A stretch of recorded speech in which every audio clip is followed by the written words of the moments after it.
Hey, everybody, welcome back to Between the Lanes.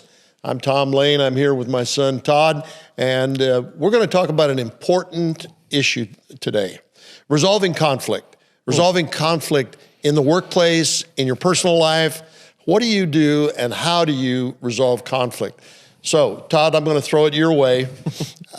Do you see conflict as an issue in the workplace? And if so, how would you recognize it, and what's the first thing you do to confront it? I'd avoid it at all costs. I like that. Yes. Which I think might be the mantra for many leaders, is they avoid it at all costs. And they avoid it because they think they're doing a good thing. Mm-hmm. They try to squash conflict that might simply be a disagreement that's leading to something better.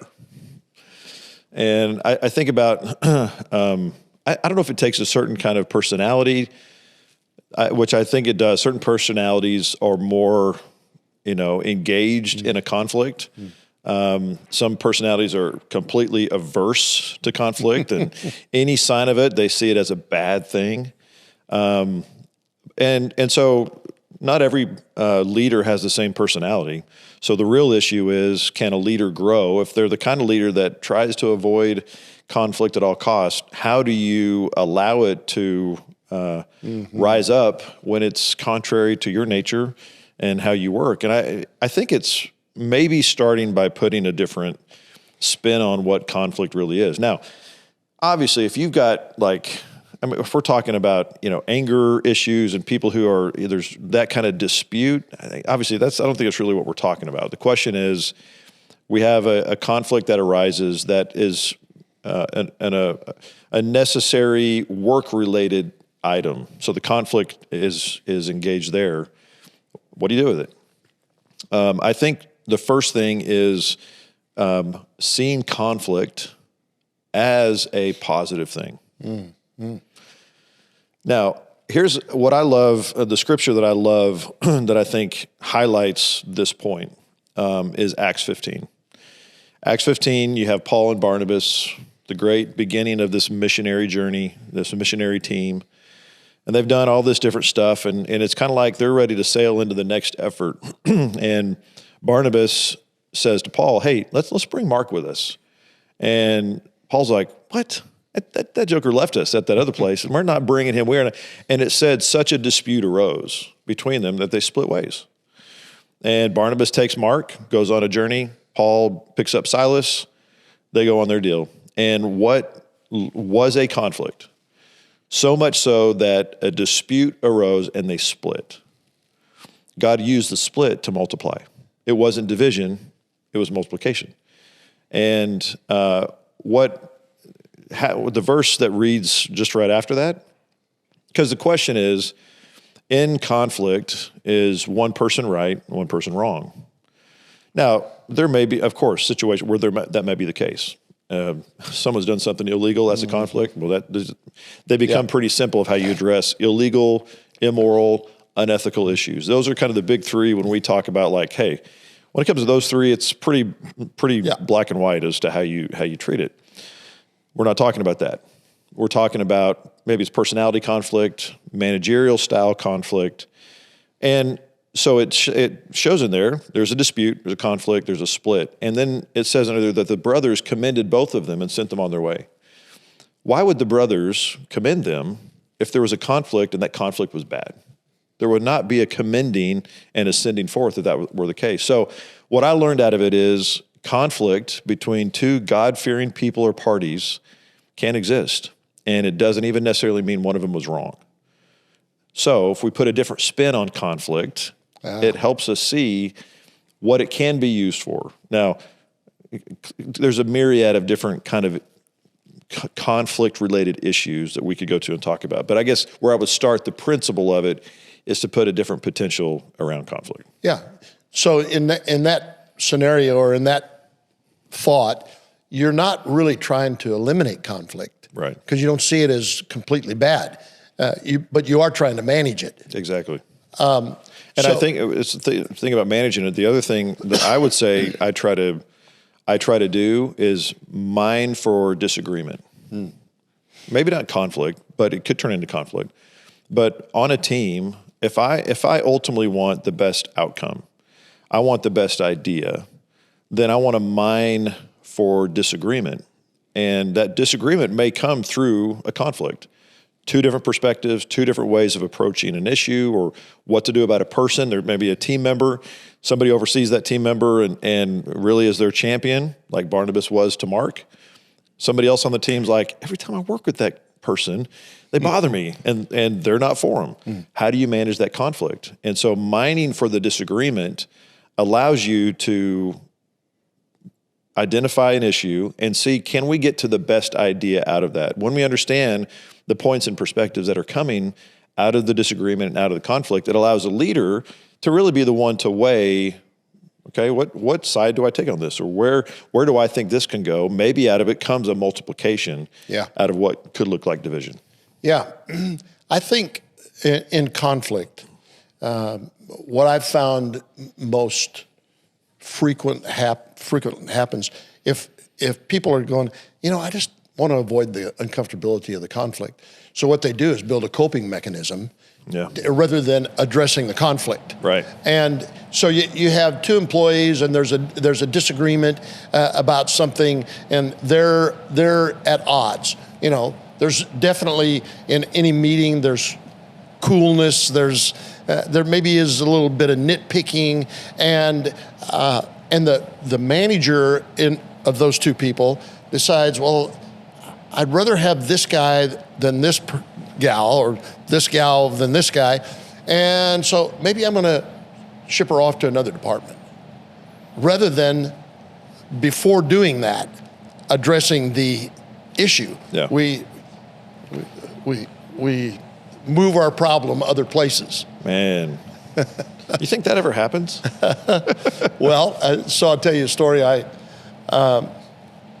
We had a gal that was working in our children's ministry, and she was working with special needs kids. And she was really gifted. But she brought drama everywhere. People didn't like to work with her, and our children's team were trying to figure out, how do we get rid of this gal? And she ended up with needing a surgical procedure, and so she stepped down for a season.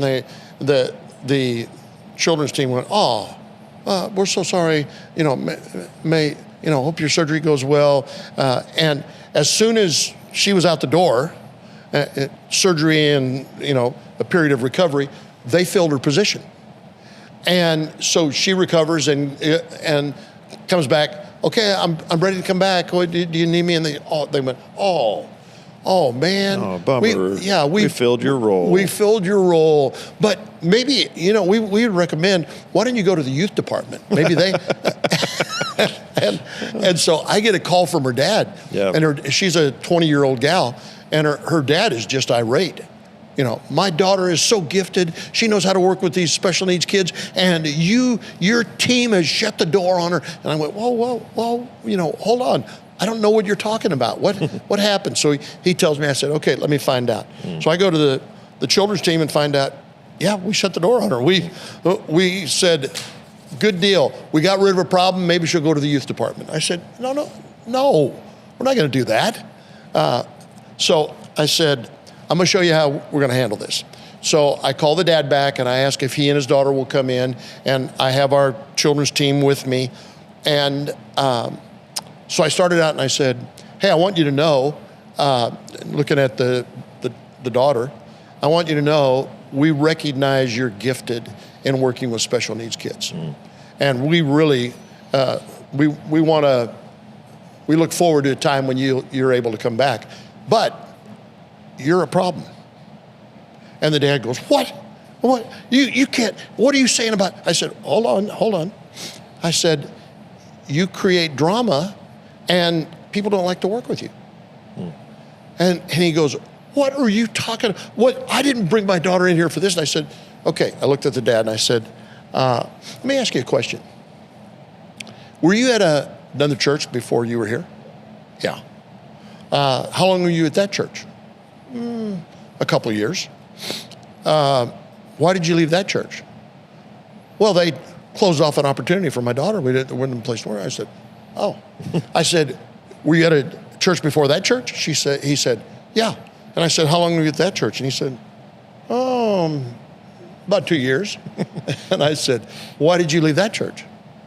And he goes, well, because, and I said, see, we were about to do what every other church has done to you and your daughter. We were going to push you aside and put you in a different place, and we don't want to do that. And I said, you have a problem, and if you're willing to address your problem, we will help you. We'll get you some counseling, and when you address your problem, we'd love to have you back because we recognize you're gifted. Would you be willing to do that? And she said, yes, I would. And so, you know, ideally, that's the kind of, you know, rather we would have had a mad dad and a hurt daughter going on to someplace else. And going to go hurt someplace else as well. And yeah. But instead, we proactively address the issue and resolve the conflict. So many things stick out about that story. One was it took time. You had to stop and be willing to invest into the situation. And you know, not putting anything on the children's ministry area that was there, but they were moving on. Yep. Kind of churning through a person, had a problem, boom, we got to move on there because we got things to do.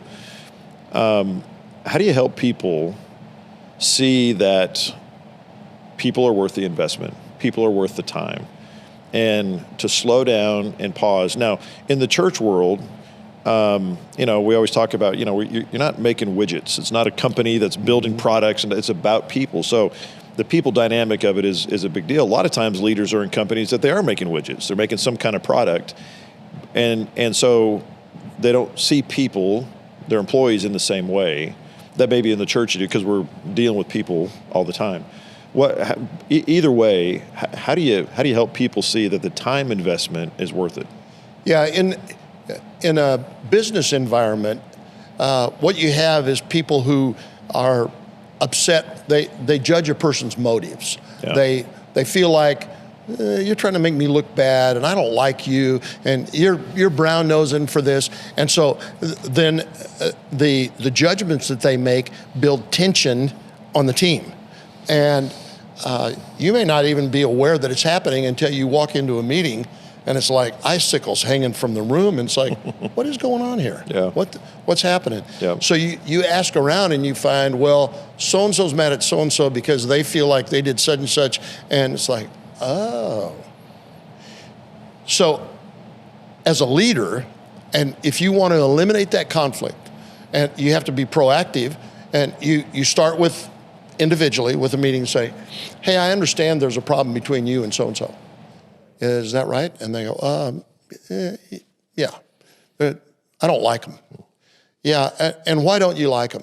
And I would try and get them to talk, and I would have the same conversation with the other person. I say, look, here's what I want. I want you to work this out, and I'm going to give them a timeline. I'm going to give you a week to actually arrange a meeting, and if you need help, I'll go with you. But if you haven't contacted me to go with you, or you haven't arranged a meeting, I'm going to set up a meeting. Because what I'm not going to allow is the tension that exists between you to affect meetings like we had the other day and begin to permeate the culture of the organization. The culture, yeah. And so if you want to address it, you have to realize no matter what, whether you're a church or you're making widgets. My dad said this to me one day, and it really stuck with me. I was in my senior year in high school, and we were talking about business and stuff like that. And he said, "What business do you think I'm in?" And I thought, this is a trick question, isn't it? Because you know what business you're in. I mean, you sell wholesale paper distribution products. You sell towels and toilet tissue and printing papers. And I said, I think you're in the paper business, aren't you? And he said, well, you would think that. But he said, actually, I'm in the people business. And he said, I manage employees that work for us. I manage customers that we sell to. I manage mill sources that we buy from, and it's all relational in its context. So if I don't manage those well, our business doesn't go well. I thought, whoa, okay. So no matter what business you're in, it broken relationships, tension that permeates your organization. It'll affect productivity. It'll affect culture. It'll affect so much. And so as a leader, you can't ignore it. Yeah. You have to proactively address it. It's one of the most expensive hidden costs. Conflict and unresolved conflict. And the thing about conflict resolution is when leaders want it to be resolved in one meeting. We had a meeting, we talked about it, y'all better, right? We're good? Good? Yep, good. Now, all you did is you just continued to sort of sweep it under the rug. And sometimes resolution is going to take a little bit of time. And it's not even really proven until time goes on. I had that issue with two people, and they came in with their bosses into a meeting and were expressing the conflict. Both of them expressing their issue that they had with the other. It was very much a he said, she said kind of situation. Back and forth, back and forth. And so we talked through the issues, got to where we really agreed to disagree on the issues, that what their perspectives. They each held strong to their own perspective. So the outcome from that meeting was, okay, but we have to get along as a team. So let's move forward and let's get back together again in another month and see how issues have panned out. Got together a month later. Things were a little better between them. Didn't have an exact scenario that played out to go to as an example. So tensions were a little, they were down and were simmering because there wasn't an issue. About another couple months later, one of the people had another issue with somebody else, and come to find out that issue, there were several others that had never gotten to me that permeated throughout the organization, highlighting that this person, really the conflict that had arisen or that I was aware of, was more prevalent throughout the organization about this person. And so we had to deal with the person, and ultimately that person left. Yeah. What I learned in that is time proved that out. Sometimes time will tell. And if a leader's okay to allow, and not dysfunction and not something that's really going to hurt the organization, but sometimes you have to, because honestly, if I had decided in that meeting, make the call between the two, there's a conflict, and should I deal with, I probably would have dealt with the other person. It sounded more like the other person's issue than the one who ultimately was the one who was the problem and left.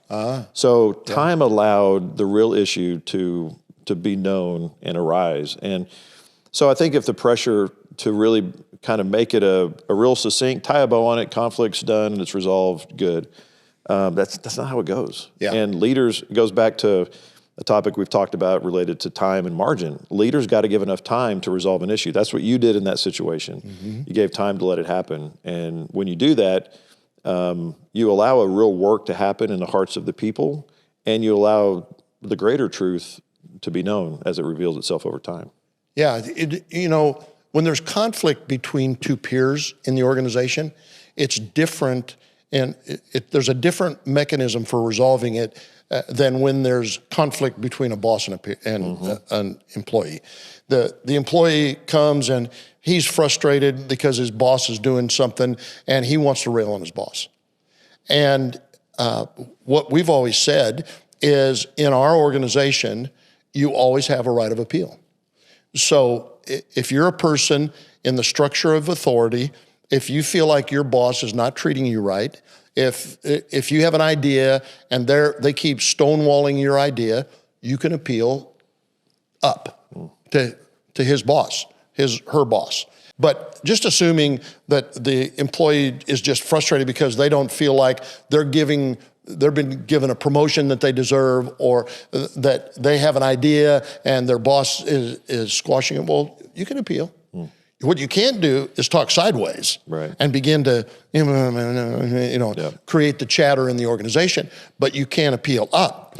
And what I always said to people in this is, while you have a right of appeal, use it carefully, use it wisely, because if you become known as the the person that, if anybody disagrees with you, or you don't like what your boss is saying, you're going to appeal. Yeah. Ultimately, you'll end up being washed out of the organization as just a troublemaker. But so think about it carefully, and then make your appeal. Yeah. And the nuance of working with a boss to say, okay, let's think about the impact of what they're saying. Let's talk about, is this true? Is there any just a seed of truth about what is being said? And how do you want to be known in the organization? Yeah, I think about the verse that says, "A gentle answer turns away wrath." Conflict is at some point has a anger or wrath that's a part of it. And your example of that story of the woman that was in the children's ministry and so forth. Yeah. What you brought to that situation was a calm truth. You weren't avoiding the truth of the situation, that here's how she's perceived, but you also didn't bring it like as a mean-spirited way or whatever. There was a calm, but it was truth. And, I feel like people, well, let me ask it to you this way. Why do you think people avoid conflict? So I think they're uncomfortable with conflict, and they're also not confident that their perspective is right. And then it becomes if it's boss to someone that works for him, it's sort of like I can make it rough on you. Yeah. The thing that when you're dealing with a boss who's trying to manage conflict, you say you cannot be punitive because of what has been said. I will help you deal with if they're unrighteous, if they're not handling this right, if this ultimately reveals that they are not a fit for our organization, I'll help you work this out. Yeah. I think that makes me think about just what insecurities arise in resolving conflict. And so I'm in conflict with somebody, and it could be just a friend, could be a peer, could be a boss. But the insecurity in me prevents me from confronting you because I don't feel confident that I'm going to respond. I don't have the right, even maybe verbally, I'm not good with words, or I don't know how you're going to catch me, and so I just kind of avoid it. And that insecurity is something we have to wrestle down. The other thing, going back to the idea of preparation, if I'm going to approach somebody and try to resolve conflict, then doing it thoughtfully, with some preparation of like, hey, here's some things I've what I've done in trying to resolve conflict with somebody I'm in conflict with, not where I'm trying to mediate conflict, but I'm trying to resolve conflict with somebody else, is I will write it out. I will put it down, put my thoughts down, take time, goes back to taking time, to actually go, what am I trying to say? What really is at the heart of my issue? And sometimes whenever I've done that, and I give it time, I sleep on it, come back and look at it again, what did I write down? Is that really the issue? I may edit it 3 or 4 times before I really get to the root of the issue. Yeah. Here's the conflict is this. It might look like something on the surface. We disagreed on something, or you did something like this to me, and da-da-da. And really, really, really, when I boil it down, it was actually something in me. And I was putting it on you. Yeah. And the conflict that now exists actually was because of something in me. This probably has been revealed to me the most in marriage. And, plenty of marriage, advice is, hey, if you get in a conflict with your spouse, take a few minutes. Kind of back away from the situation. Go in separate room, just don't fully engage like you have been. Take a minute, take a breather. Yeah. And when you take a breather, what I've found is, especially if I go back and go, Lord, give perspective about this. God, would you show Belinda how wrong she is right now? and usually he goes, I don't know if I'll do that, but I'm certainly willing to show you how wrong you are. And what comes out of that is usually me coming back to the situation ready to apologize, ready to see what wrong I did in the situation. And if we allow time, we allow the Lord to speak into the situation, and we humble ourselves, many times conflict can truly be resolved by me coming back and saying, you know what, I'm sorry. Yeah, I would say this. There's a hidden issue in resolving conflict, especially when it's a boss to someone underneath them. And that is, I find most of the time, people lead up better than they lead at peer level or below. Oh, yeah. And so you're getting a complaint from somebody below, and you go, I've never seen them act like that. They've never treated me like that. Yeah. And because of that, I discount what I'm hearing from this person below. Right. And I don't, as robustly as I should, consider, okay, what's behind this? And, let me think through the issues like you were just talking about. I go, I don't know. And then I'm looking for corroboration, and I ask somebody have you ever noticed this about this person? Oh, no, they're great. Oh, no. And it's like, I'm reinforcing my own perspective rather than really mining for the truth. Exactly. I'm trying to validate my own perspective about this, which only reinforces the conflict. Exactly. As opposed to resolving it. And then it creates the reputation in the organization that, no, you don't want to raise any issues, because they protect each other. Yeah. They don't really get to the bottom of the issues. Yeah. Yeah. The dynamic of the multiple ways that we seek to resolve conflict, peer-to-peer, and in the multiple relationships we have at the workplace, at home. Yeah. They really are, there's clearly differences. If I'm resolving conflict with a boss, resolving conflict with a spouse, a friend, a peer, they're all different, but there is a very basic commonality, and that is I will resolve it if I'm willing to be humble. Yeah. If I can approach the situation with humility. And, the idea of grace, grace isn't needed if there's not been something that is wrong. If the other person isn't wrong, grace isn't needed. Grace is needed in the situation because something was wrong. Yeah. And if I apply grace to the situation, it's because there was something wrong, and I've chosen to overlook it, make it okay.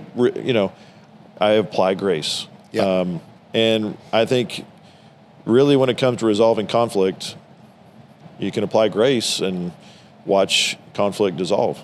Yeah, for sure.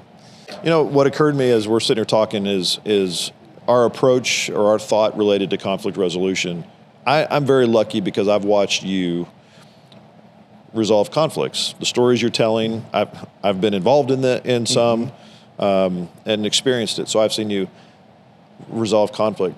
Our families of origin are so important to understand. How did my family resolve conflict? How did my family handle tense situations? Yeah. Did we avoid it? Did we hit it face on? Did we yell and scream? Did we go silent? Yep. Did we distance each other? When mom and dad got in a fight, was dad gone for 3 days and then he came back? Like, all of that speaks 100% into how I view conflict. And that may cause me to want to lean into it more if I came from a healthier environment. Yeah. And therefore, conflict isn't a bad thing. Conflict isn't scary. I see it as a healthy way to move forward relationally. Yeah. Or the complete opposite. I might go, man, conflict's going to mean you are going to leave me, and I'm going to be alone. I can't afford that. Now I'm a business owner. I've got 3 employees, and I've got conflict with one of them. But conflict in my family meant if I confronted you with something, you bolted. I can't have you bolt, so I don't confront. And now we've got dysfunction existing among us because we're unwilling to resolve the conflict. Or in your family, your dad was a dominant, strong leader, and it was his way or the highway. And now you're in a position of leading, and now you lead in the same way that you saw your dad lead. Yep. It's your way or the highway. And so you go through employees all the time because they're either going to do it the way you said, or they're gone. Yep, exactly. So I just would encourage people to, if they haven't done it yet, do it now, to really do a very reflective analysis of your family of origin. Ask those questions. What were themes in our family? How did we resolve conflict?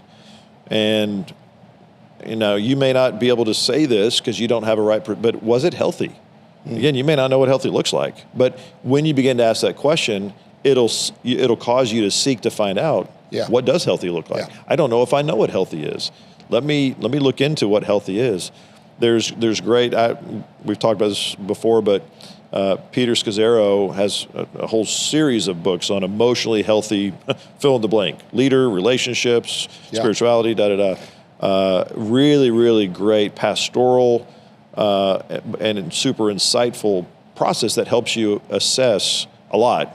But specifically on this, even how does your family of origin, how will it affect this? And I think if we know that conflict as a relational dynamic the relationships are critical and key in life, in our business. So therefore conflict and resolving them is going to be so critical, recognizing that the missing piece, I may constantly have a problem with relationships and resolving conflict. And what I didn't realize is it's a generational curse. Yeah. And me recognizing that, simply being aware of that, and then seeking to resolve it so I can change my relationships and the future for my family could be everything to my success. Yeah, I think as you're talking, what that makes me feel like is the responsibility for training, for leadership, departmental, director level and above training is really critical. Yeah. And no matter if you have a monthly staff meeting or you have an annual retreat or you have some point of gathering your leaders for an impartation of things, it wouldn't be a bad idea to say, hey, we're going to have a session in our meeting or in our retreat. We're going to have a session on resolving conflict. Yeah.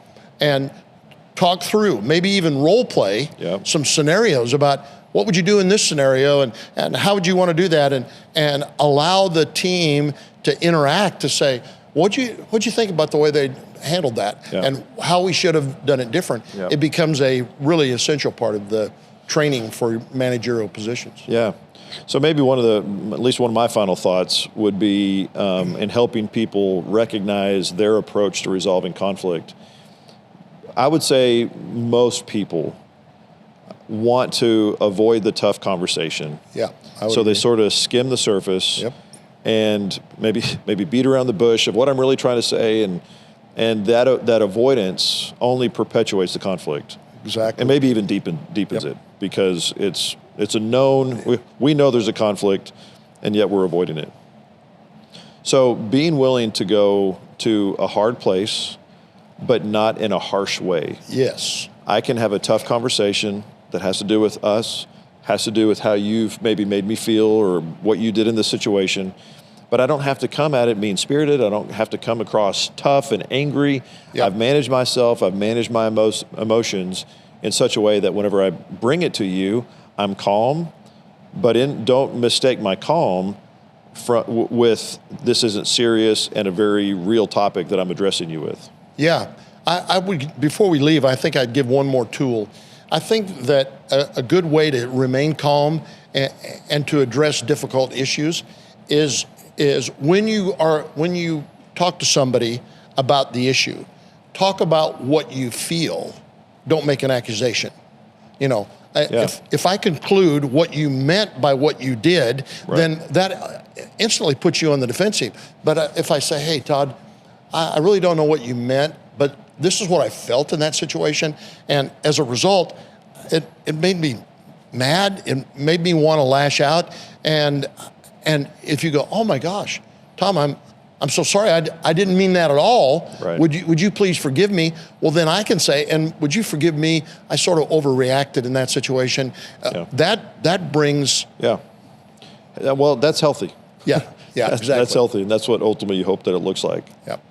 One of the things that I feel like can help resolve, we're talking about resolving conflict, right? So what's going to help that? The quicker you address it, the quicker it can get resolved. What happens a lot of times is, again, people are maybe unwilling to go to the tough place, so they let it prolong, or it's not in their personality to want to confront it. But when confronted in a quick fashion, how quickly it can get resolved. I was thinking about the example in the Bible if I really think about Paul and Peter, I think they had some conflict. And so Paul is like, hey, I'm watching Peter, and he was one way before the Jews showed up, and he was eating a certain way, and then they showed up and like, whoo, he kind of snapped to it. And Paul said, so I talked to him. Like he moved right on it. He went to confront him right away and address that conflict. And so I think if we can learn to be the kind of leaders or the kind of people that, because I view conflict like this, it begins to build up inside of you. And it's like a pipe that's going to burst. And if I just let it build and build and build, then when I finally decide to confront it or resolve it, explosion. Pipe bursts, and it's ugly. It's ugly. It's bad. As opposed to just the little valve releases that go, hey, I saw that. Hey, I saw you did that, and let me give you some perspective of that. I don't have to even try so hard to be calm. I kind of am calm because I'm addressing it right away. It's not built up on my inside. So I think being the kind of people that goes, if I think it once, it's worth noting. If I think it twice and I realize that's become more than a seed, it's now burying into my heart, taking root, I now need to confront it. Because sometimes people may not even know they're in conflict. It's like, oh, that kind of struck me. And then they kind of move on. But when we know that seed now is turned into a root in my heart and I've got an issue with you. So I'm realizing even as I'm saying that, it's another form of conflict. Because there's a conflict that we both know we're in conflict. Yeah. But there's a conflict that's really about confrontation. I've got a conflict with you. And I haven't really told you about that. And now it's on me to bring this to the surface so that really I can be okay. You may not have any idea you did anything, but I've got to be okay. Because if I'm not, when I do explode, now it becomes a very real conflict because now I've damaged you in the process. Yeah, just as you're talking about that, I'm thinking, I was in a meeting one day and we were discussing something and the discussion got pretty passionate. And I was opinionated. I had a way that I wanted the conversation to go, and there was a guy that was resisting me in that, and I just crossed the line. I said something that was disrespectful of him, and I made fun of his perspective. And when I did, I thought, I wish I wouldn't have done that. But I walked away from the meeting thinking, we're okay, he'll get by it in a couple of days. And in about 15 minutes, he was in my office. And he goes, hey, I wanted to talk to you about the meeting that we just had. And I said, okay. And he said, I feel like you crossed the line. And at that moment, my choice was to say, well, I don't. Buck up and, say, quit being so sensitive, you big baby. We're men here. Yeah. But he was right, and I knew he was right. I'd already had that little nudge in my heart, and I said, you're right. I overstepped the line, and I'm really sorry. Would you forgive me? So he had the courage to confront, but I also had to have the courage to be honest, rather than saying, I don't know what you're talking about, Okay, I do know what you're talking about. You did know what he's talking about. You had the same thought. You just, Yeah, that you sort of where I would put this is in the bucket of being proactive. If you take, so we could have let that go, not said anything, and probably we would have survived. But another meeting, another tense conversation, and it would have. It just piles on, and it's like the pipe you said. It starts to get clogged up, and then when it does explode, it's over everything. Yeah, and it didn't need to be. It didn't need to be. It's like death by 1,000 cuts. Yep. It happens enough, and then boom, you're dead. The relationship's dead. It's hard to even recover. But in that initial conflict, and kudos to that guy who's came right in and said, "Hey, I didn't appreciate what you did." That's how you approach it. Yeah. And even if you might want to say that to somebody and you don't think they're going to respond well, I think what keeps us healthy is not allowing our actions to be dependent on how we think someone else is going to respond. Right. We respond in a healthy way, regardless of what the other side's going to do. And out of that, we may even have an opportunity to teach someone a healthy way to respond to us. Yeah. If I would have responded poorly and just said, man, I don't know what you're talking about. He could have said, well, okay, I felt violated, and I just want you to know I forgive you. He could have taken the whole responsibility, whether I did anything. Yeah, right. And that would have resolved the issue. At least it would have kept bitterness or some kind of hatred from forming in his heart, and it would have left me thinking, oh, shoot. Yeah, exactly. Now the Lord can work in you. Exactly. He would have been working in you to convict you of that. Yep. Yeah, that's good. There's one other sort of area of conflict that I think is worthy to note. So I had two guys that reported to me. They were in the same department, and they didn't like each other. And it was oil and water when they got together. No matter what one had this perspective. I wondered at times if this guy just took an opposite perspective just to be angry, you know. And it wasn't a good working relationship. And I observed it, I noticed it, and I'm thinking, one of these guys, they're not going to be able to work together. I can tell they're not. And it actually, one of the guys was sort of the director of the department, and this guy, he just was constantly in upheaval, frustrated with this guy.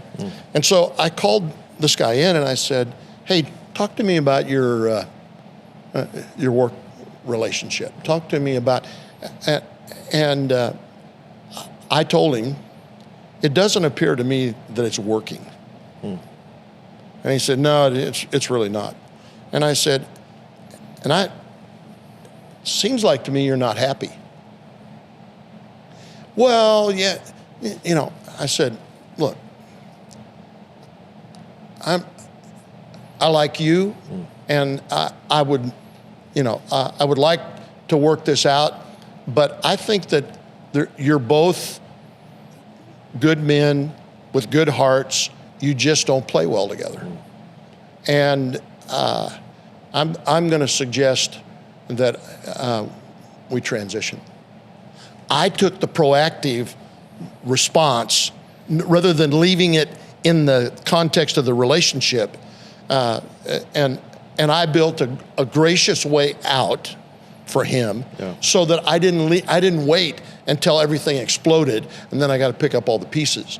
Sometimes leadership in the resolving of conflict has to be proactive to take an action that you go, well, man, I wish they were more mature, or they would handle this in a better way. I think they're both quality people, but I need this guy, and so I have to take action in this way.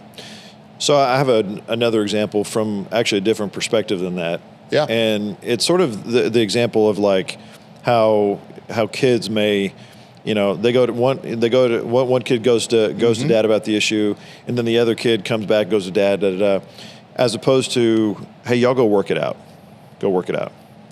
And I think what happens in the workplace a lot is a boss gets brought in to mediate conflict, and we've talked about that a bit during this podcast. And sometimes that's necessary, but the best way to resolve the conflict is for the boss to be an advocate for the relationship, not resolve the conflict.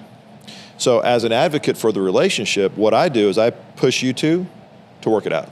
Yeah. And I don't get involved. And heard what you said, valid, heard what you said, valid, y'all go figure it out. And I think kind of like a separate issue, but like accountability, the best form of accountability is peer-to-peer accountability, not boss down, hold people accountable. When the team holds each other accountable, that's the best form of accountability.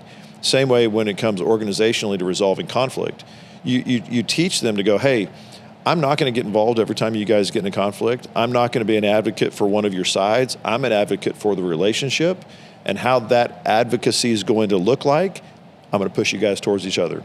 And now, obviously in an organization, there are a lot of dynamics that might need to be in play, and you know, it might require someone else to be involved. But I think the problem that a lot of bosses do is they get drawn into the conflict. Yeah. As opposed to, now, and it's not to say abdicate completely from the role that the conflict exists or that the conflict would be resolved. It's just what's my role in seeing it get resolved. Yeah, I totally agree with you. The only caveat or maybe thing I would say in that regard is if you don't feel that they have the tools or the maturity, then you can't let them work it out. Right. You know, when you were little, 4 years old, we lived in a neighborhood, and there were two other boys that were neighborhood boys, and you boys were constantly in conflict. And the moms decided, just let boys be boys. Let them, you know, they kept telling on one another and let them work it out. And so I walk in to the house one day, and one of the boys is coming out of the bedroom area from your bedroom, and he's going, I'm never going to play with you again. I hate you. Because I showed him the what for. I threw him around. Well, so I said, whoa, Charlie, what's going on? And he just stormed right by me, and I said, Jan, what's going on? And she said, we just agreed, let boys be boys. Well, what happened is you were fighting over a golf club, a plastic golf club. And he was trying to get it away from you. You were holding on to it, and he kept pulling. So you let go, and he stumbled back and fell into a doorknob. And he goes home. He hit the doorknob and broke his collarbone. Yeah, listen. Yeah. Don't be messing around with my golf club, man. 4 years old, I'm going to get you. Well, your example is good, but that's 4-year-olds. Yeah. Well, all I'm saying, it's a maturity issue. Very much, yeah. And if there's conflict that continues to happen, and sometimes conflict, even among adults, it gets petty. Okay, but I like this because I see what you're saying, and I guess I'm going to come at it from disagreeing. Okay, that's great. So now let's bring it back to 40-year-old adults. Yep. 25, 30. And yes, maybe they were the 4-year-olds that never learned how to resolve conflict. So, but now with the maturity level, and again, so now what does it look like to be an advocate for the relationship? So what I'm saying in that is you can give tools. You can get, hey, I would recommend you guys do this. Y'all need to have this kind of meeting. Y'all need to do that. But I'm not going to be the one to broker this. I'm not going to mediate it. I can give you tools, but y'all go work it out. I think that's part of leadership development, actually. I would agree with you. As long as the only thing I would input is to say, but you can't just say, I'm hands off, get out of my office, go figure it out on your own. You got to stay. You got to stay engaged. And that's why I was saying you don't abdicate your role as a leader. Yeah. But look, as an example of my own development, I've not broken anyone else's collarbone since I was 4. I think you are the most relational leader I've ever seen, and you learned it at 4 years old. At 4 years old, see? The moms were right. We didn't work it out then, but it helped us work it out in life. Oh, no. We had a lesson to learn. Those boys branded you as dangerous. They couldn't play with you, and you'd get on your big wheel and go out to the end of the driveway, and they'd run by, and they said, "We can't play with you. You're mean." Oh man. Oh my gosh! As a parent, I can't tell you how many times I wish we would have. Okay, the moms can't do it. I wish as a dad I would have gotten involved. I could have. Don't worry. Look, I haven't. You guys were more scarred than me. I went away as victor, man. I taught him. He'll never try to get my golf club away from me. Well, I think the idea of mature or needing to be mature adults, learning how to resolve conflict. I think there is an opportunity. And again, multiple angles we're coming at here. There are times you need a mediator to be involved in resolving the conflict. There's times that you being an advocate for the process and the relationship means I agree. You're not actively involved in the resolving of the conflict, even though you oversee it. You're right. Okay, we've had a good conversation, lots of different angles of resolving conflict. And I want you to know I love you, and I don't have any animosity towards you. Okay, good. Same here. Okay, good. I have no father wounds. Okay, good. At least not that I'm talking about on this podcast. Just kidding. Listen, hey, I just want to remind you, part of what we do at the Executive Leadership Institute is help give tools at a deeper level or a personal level that might apply to you. If we can help you in any way, visit us at executiveleaders.com. We can show you the programs and resources we have to help if you need that. But hey, thanks for tuning in to this episode today. Dad, why don't you pray us out? I will. Lord, I just give you thanks. You are the great conflict resolver, the mediator of issues, and I pray that you would teach us how to be that in the environments where we work. I pray a blessing and a relational blessing on every person who listens to this podcast today. In Jesus' name, amen. Amen.